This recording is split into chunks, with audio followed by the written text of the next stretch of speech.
Bonjour à tous, c'est Faustin pour la chaîne YouTube UGK Trading. J'espère que vous allez bien. Je suis super content de vous retrouver pour cette nouvelle vidéo. Aujourd'hui, vous l'avez compris, on va voir ensemble la routine du trader gagnant. Quelles sont grosso modo les 4 étapes que vous devez impérativement faire le matin quand vous ouvrez la plateforme de trading. Ce que je propose, c'est que je vous montre ça directement sur mes écrans. Mais avant ça, n'oubliez pas de vous abonner à cette chaîne YouTube. Mettez un like si vous aimez cette vidéo. Commentez cette vidéo. Je prendrai le temps de répondre à toutes vos questions. Allez, c'est parti, je vous présente la routine du trader gagnant. Nous voilà maintenant sur ma plateforme de trading, en l'occurrence MetaTrader. Alors très simplement, le premier point super important de la routine du trader gagnant, c'est de regarder les marchés asiatiques. Alors justement, les débutants, ou plutôt les particuliers, ont tendance à oublier de regarder les marchés asiatiques et vous regardez uniquement l'actif sur lequel ils souhaitent intervenir. Mais c'est une erreur. Il faut vraiment regarder les marchés asiatiques car les marchés asiatiques, c'est la bourse qui va ouvrir tout simplement la première. Vous avez également après les Européens et ensuite vous avez les Américains. Donc vous avez l'ouverture de la bourse asiatique, ensuite la bourse européenne et ensuite la bourse américaine. Et sachant que les marchés sont corrélés, si la bourse asiatique est fortement à la hausse, il y a de fortes chances qu'à l'ouverture des marchés européens, nous soyons également à la hausse. Et de la même manière, si les marchés européens sont fortement à la hausse, à l'ouverture des marchés US, c'est possible que ce marché soit également à la hausse. Et vice versa, si les marchés asiatiques sont à la baisse, c'est possible que nous partons également à la baisse. Encore une fois, les bourses sont corrélées. Donc c'est super important de regarder très rapidement deux indices asiatiques. Alors comment on va fonctionner? C'est très simple. Ici, nous sommes sur la plateforme, encore une fois, MetaTrader. J'ai ici la bourse de Hong Kong. Nous sommes ici en D1. Ça veut simplement dire que chaque bougie représente une séance. Ça va nous permettre de voir la séance en cours.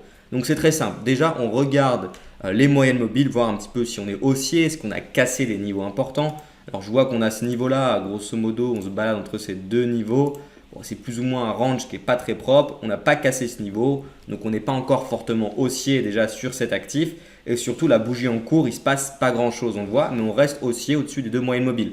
Donc, on est plutôt haussier, j'allais dire, sur une horizon moyen terme ici sur cet indice. Donc, indice asiatique, encore une fois, la bourse de Hong Kong. Mais la bougie en cours, on n'a pas beaucoup d'informations. On peut regarder également le Nikkei. Donc, le Nikkei, on est également haussier car nous sommes au-dessus des deux moyennes mobiles, toujours en daily. Chaque bougie représente une journée de cotation. Mais en revanche, on va être vigilant car nous sommes ici plutôt sur un biais vendeur d'un point de vue ligne de tendance. Regardez, on est quand même sur une sorte de canal baissier. Donc là, je vais ici tout simplement le dessiner de cette manière.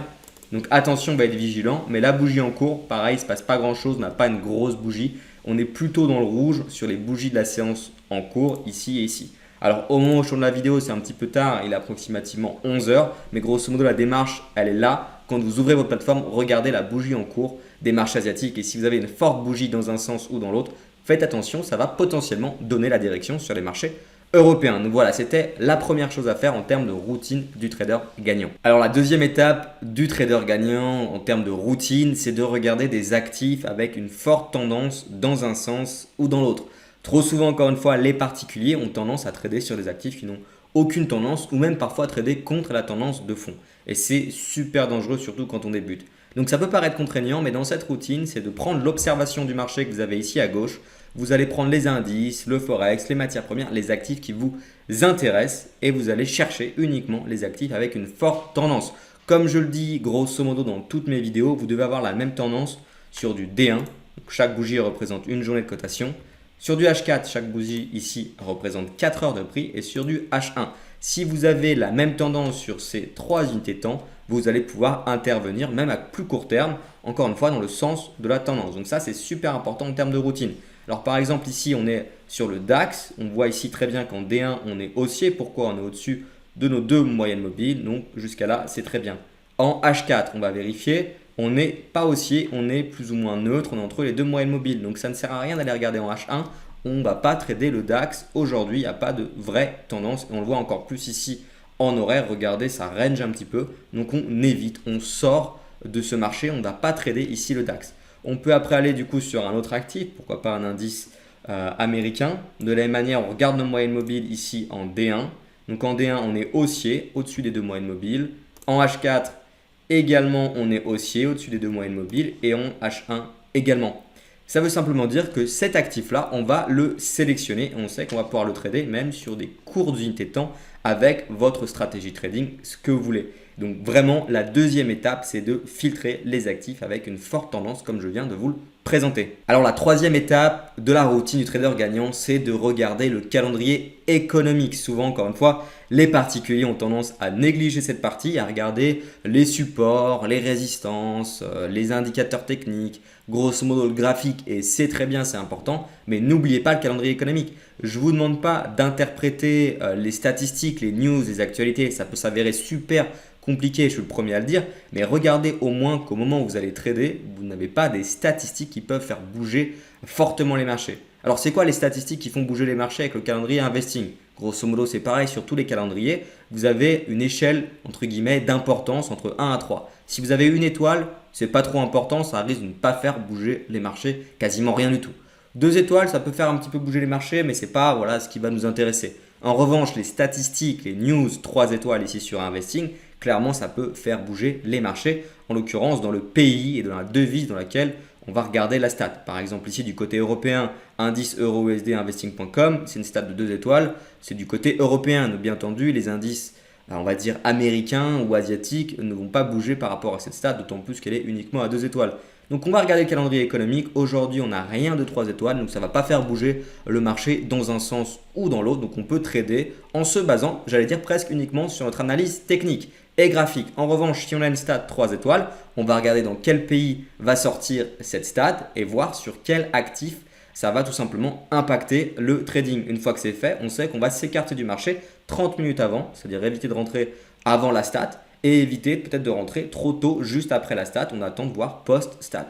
Donc ça, c'est super important. Il faut connaître le calendrier économique. C'était la troisième étape de la routine du trader gagnant. Quatrième point en termes de routine du trader gagnant, c'est de tracer les gros niveaux de prix. Je m'explique, tracer le gros niveau de support, le gros niveau de résistance, le niveau point pivot. C'est des niveaux de prix, grosso modo, où les professionnels et également les particuliers vont être très attentifs et c'est possible que les prix bougent assez rapidement sur ce niveau de prix. Donc moi, je vous invite à le faire sur les actifs qui vous intéressent. Donc pourquoi pas sur les actifs avec une forte tendance dans un sens ou dans l'autre et vous pourrez intervenir plus sereinement. Donc ça, vous pouvez le faire à la fois le lundi quand vous allez commencer votre semaine de trading ou même sur la séance en cours. Mais idéalement, vous allez le faire sur des grosses unités de temps car ici, on parle de gros niveaux. Et je le rappelle, plus vous êtes sur des unités de temps importantes, plus les niveaux sont fiables. Si vous tracez les niveaux ici en 1 minute, grosso modo, vous allez tracer par exemple ici un niveau. Regardez, on a eu un point de contact, 2 points de contact, 3 points de contact. Si on casse ce niveau, on peut aller acheter pour pourquoi pas aller chercher un autre niveau. Je ne sais pas. Mais ces niveaux-là, ils ne vont pas tenir très longtemps. En revanche, si vous tracez des niveaux ici en D1, je rappelle, chaque bougie représente une journée de cotation, c'est des niveaux qui vont tenir. Donc, vous pouvez très bien ici prendre une ligne horizontale. Vous prenez le plus haut. Ici, un plus bas qui a été travaillé. Et ici également un niveau. Donc, vous allez tracer les gros niveaux de prix. Vous pouvez tracer également un canal ici à la hausse, un canal haussier, ou un point de contact, 2 points de contact, 3 points de contact. Alors là, je le fais très rapidement pour la vidéo, mais l'idéal, c'est vraiment de travailler ces niveaux de prix qui sont super importants car nous sommes sur des grosses unités de temps et ça vous permettra de ne pas vous faire avoir. Ça, c'était le quatrième point. Nous voilà maintenant sur la cinquième étape de la routine du trader gagnant. Alors là, c'est plutôt une étape bonus, j'ai envie de dire. C'est mon trading personnel, c'est comme ça que je fonctionne. Je regarde le sentiment de marché. Donc à quoi ça consiste de regarder les sentiments de marché? C'est de voir tout simplement où sont positionnés les traders particuliers. Et ce qu'on sait, c'est assez simple, c'est les chiffres qui le disent, c'est que les traders particuliers ont plutôt tendance à perdre sur les marchés financiers pour plusieurs raisons. Ils sont débutants, ils utilisent trop d'effets de levier, généralement ils vont dans le mauvais sens, pas de formation, etc. Donc ça, c'est encore une fois les chiffres de l'autorité des marchés financiers. Et donc nous, ce qu'on va essayer de faire, c'est d'exploiter ça. Si on sait que les particuliers sont majoritairement à l'achat, on va plutôt se mettre à la vente. Je m'explique. Ici, nous sommes sur l'euro-dollar avec le broker Admiral Market. Donc, c'est vraiment le sentiment propre à ce courtier. D'ailleurs, j'ai travaillé pour ce courtier. Je leur fais un petit clin d'œil. J'ai collaboré avec eux pendant près de 3 ans.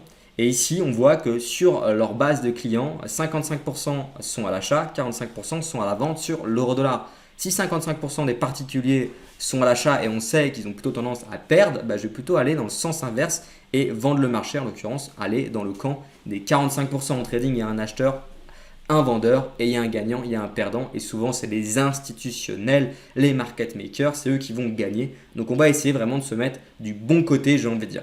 Et donc, c'est assez intéressant. C'est comme ça qu'on va exploiter les sentiments de marché. Et quand j'ouvre ma plateforme de trading, je regarde, vous l'avez compris, le calendrier économique, les gros niveaux de prix, la tendance, les marchés asiatiques, mais également, pourquoi pas, le sentiment de marché si vous avez le temps pour éviter d'aller dans la masse des traders particuliers. En revanche, ici, on a un exemple qui est intéressant. On a sur le gold 78% de la clientèle de l'Admiral Markets qui sont clairement à l'achat et 22% qui sont à la vente. Ça ne veut pas dire que là, je vais vendre le marché car on a un trop gros volume de particuliers qui sont à l'achat. Donc, c'est possible que certains institutionnels soient également à l'achat. Mais ça fonctionne plutôt bien lorsqu'on a des écarts qui sont franchement assez serrés. Et vous savez comme ça où vous positionner. Ça peut être un filtre supplémentaire. Voilà, cette vidéo maintenant terminée. J'espère que ça va vraiment vous aider dans votre routine pour gagner sur les marchés financiers. N'oubliez pas, si vous souhaitez apprendre le trading à mes côtés, apprendre une stratégie trading clairement que vous pourrez copier-coller sur votre compte de trading, rejoignez la formation UGK Trading. Je vous mets les informations dans la barre de description de cette vidéo. C'est totalement